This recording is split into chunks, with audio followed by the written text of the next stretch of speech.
नांदगाव शहरासाठी अभिमानाची मान उंचवणारी मोठी बातमी। नांदगावची लेक इगतपुरीची नगरसेविका। नांदगावच्या मातीचा मान थेट इगतपुरी नगर परिषदेत कोरला गेला आहे। नांदगावची कन्या आज इगतपुरी नगर परिषदेची लोकनियुक्त नगरसेविका बनली आहे।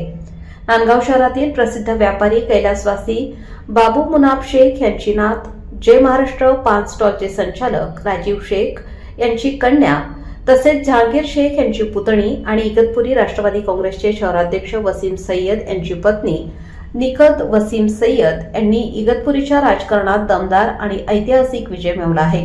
हा विजय केवळ एका कुटुंबाचा नाही, हा विजय आहे संपूर्ण नांदगाव शहराच्या अस्मितेचा। आज नांदगावचं नाव केवळ नांदगावपुरतं मर्यादित राहिलेलं नाही, तर थेट नाशिक जिल्ह्यातील इगतपुरी नगर परिषदेपर्यंत नांदगावचा ठसा ठळकपणे उमटलेला आहे। हा मान केवळ कैलासवासी बाबू मुनाफ शेख यांच्या परिवारापुरता मर्यादित नसून तो संपूर्ण नांदगावकरांचा अभिमान आहे। इम्पॅक्ट क्लोजिंग लाईन, नांदगावची लेक जिंकली आणि नांदगावचे नाव इगतपुरीत अजरामर केलं। कॅमेरामन विजय भावसार, नांदगाव। संपादक विजय धामणे, नांदगाव। मी निकत वसीम सय्यद, बाबू मुनाफ शेख यांची नात, माहेर नांदगाव, सासर इगतपुरी, नगर परिषदेवरून भरघोस मतांनी निवडून आली आहे।